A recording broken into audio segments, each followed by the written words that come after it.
We are, after all, in Stuttgart, in Germany. How can we not talk about that one name? That one name which is the most loved luxury car name in India. In fact, we have a very loyal customer of that name here amongst us, Mr. Barun Das. Of course, we're talking about Mercedes. Stuttgart is the home of Mercedes-Benz. And of course, Hemant Sharma ji is well a loyal customer of Mercedes with us as well. So, we have to talk about Mercedes. Absolutely, and with us is Mr. Santosh Iyer for Coach Speak on how they drive a billion aspirations. Take a look first. A billion dreams accelerating forward. A nation powered by ambition and aspiration. India, driving the global consumption story. Santosh Iyer leads the way, setting new standards.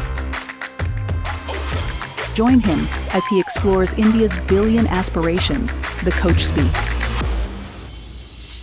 Well, all of us know what that logo means. I think in India we have seen those logos being put on all brands of cars. And my favorite was when I saw it even on a scooter. All yours. The stage is yours. Thank you. Santosh Iyer, the stage is yours, sir. Yes, please. Yeah, check. Well, good afternoon, everyone. Distinguished, bureaucrats, if they are in the room. Otherwise, the policymakers, also eminent business personalities, my colleagues, some of you here, and also, I would say, from my colleagues from the headquarters who are also joining me in some time. It's an honor for me to speak at this TV9 Global Summit. Thank you, Barun Das. I think, the entire TV9 team for putting together such a great, fantastic show. Yesterday evening was quite emotional for me. Been coming to Stuttgart for 15 years. As a proud Indian, the topic is now being given to me is about driving a billion aspirations. I think the timing cannot be right, better than current one. And if I look at this, our presidency at the G20 last year clearly underlined our aspirations and showcased India's commitments to foster inclusive growth and sustainable development. By championing multilateralism and we as a country, India aligns as a global citizens for the global progress. And today I will like to highlight some of this here. To start with, TV9 doing such as hosting a summit, outside of India, in Stuttgart by an Indian media organization is actually remarkable, because I think this has never been done. At least I have been in India 25 years in the automotive industry, 15 odd years now handling media. I have never seen such a great initiative. So kudos to the TV9 entire organizational team. A lot of commitment here. At the same time, please. At the same time, India is a land of superlatives. Yesterday evening, I had, we had politicians, we had also a lot of discussions around how India is growing, the GDP share. But I have been in this company now for 15 years, and back home in Stuttgart, the discussion always is, when will India have the biggest growth story coming in? And there is a famous economist who said that India has disappointed both the pessimist as well as the optimist over a period of time. But today, I think I will maybe share a couple of examples. And starting from the luxury car market, yesterday, Mr. Scindia said that, we have something called strategic patience. 30 years in India, we were doing 2,000 cars. Today, we do 20,000 cars. But it's half glass full, half glass empty, because when I look at some other markets, they may even do 200,000, 500,000 cars. So when will that trigger happen? And also, being world's 5th largest economy, we don't see Indian brands outside, be it banks, contractors, consulting firms, accounting firms. They are still not originating out of India. So that's one way to look at it. But on the other way to look at it, India is I would say, the 3rd largest automotive market in the world. We have more than 4.5 million passenger car vehicles being produced and sold in India. I think that's quite remarkable. A lot of ultra-rich HNIs also reside. You can see a consumption boom happening in India. So a lot of things have changed the corner. I won't go into the infrastructure growth happening. A lot has been said, a lot is known here. But when I look at the data, Germany has 13,000 kilometers of Autobahn. India is building 5 times that in 5 years. That's the kind of pace of infrastructure development that's happening. And we as Mercedes-Benz, we are seeing this. With this change in development, we also see change in aspirations. The per capita income now going up to $3,000. We have clearly seen a lot of aspiration. And I think the three-pointed star really represents I would say, a dream of many Indian to get into this car at some point of time. And what we can see today is on one side, the per car penetration today in India is around 40 per 1,000 people. This you compare with Germany, it's around 600. So one can argue that there is a very long runway and a billion people dreaming they should get into cars. But when you look at public policy, clearly India also has its own set of challenges. We are a growing country, and it's very clear that public transport should be one of the biggest, I would say, lever to ensure that more people get sustainable modes of transport. And then, of course, driving luxury cars or even a car itself is a luxury to a large segment of society today. But this is where that's the pivot that we see, that the billion dreams in India will drive that pivot going forward. In my view, there are four mantras, apart from many things that has been said till now, for the billion dreams and aspirations to grow. Number one is manufacturing, for sure, because let me give another statistics. For every truck or bus manufactured and sold, you create 14 jobs. For every car that is made, again, you create close to 12 to 13 jobs in India. So if you see 4 million cars being sold today, you just imagine the number of job creation that's happening.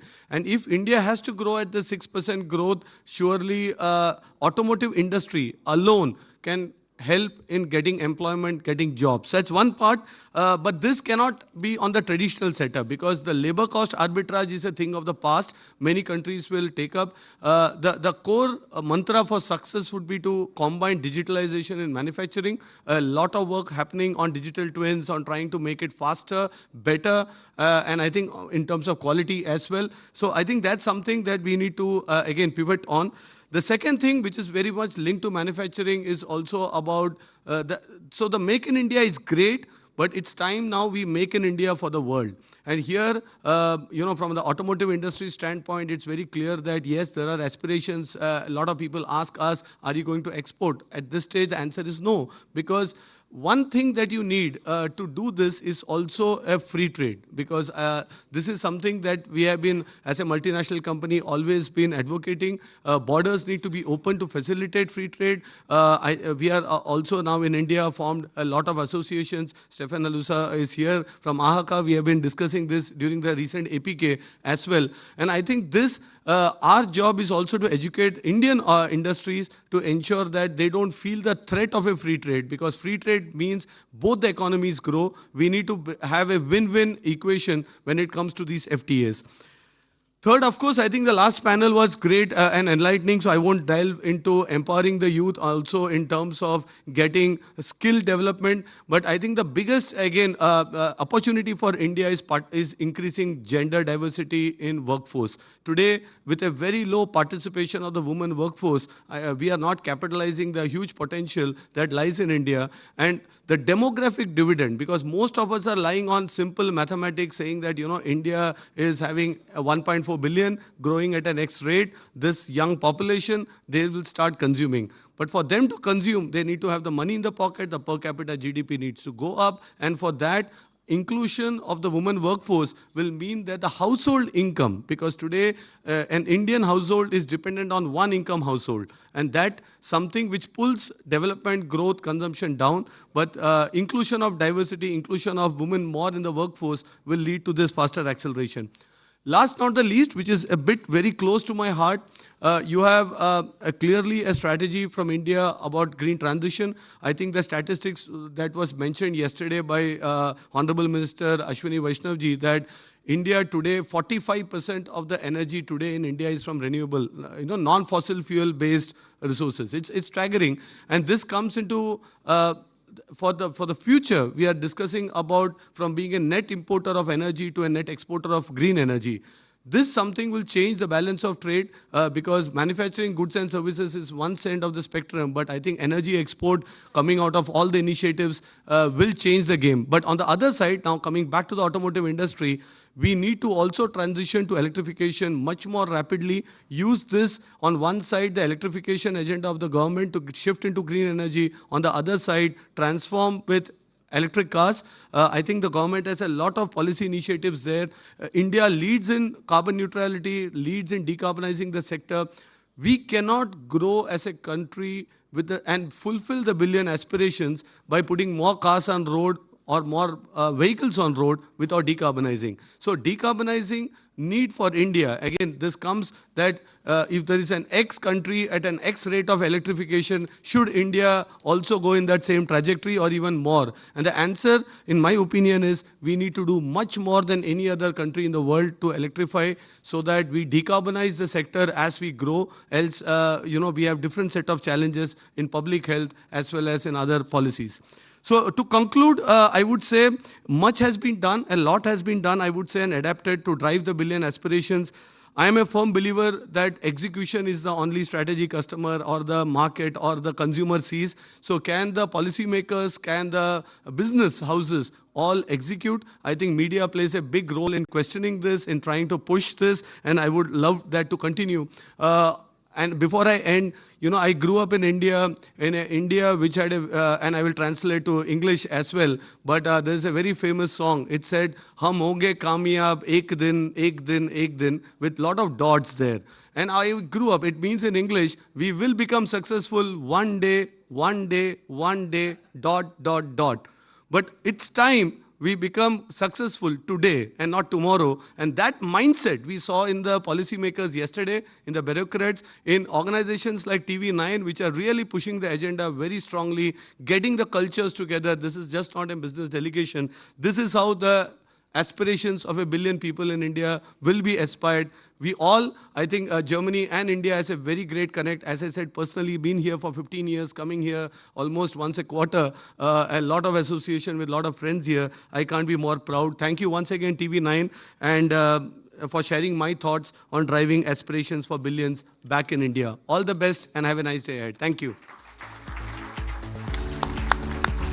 Thank you, Mr. Iyer, for that. Please requesting to stay on stage. And can we please request Mr. Florian Stegman, Mr. Ruben Kasper, and Mr. Barun Das on stage to please felicitate our guest.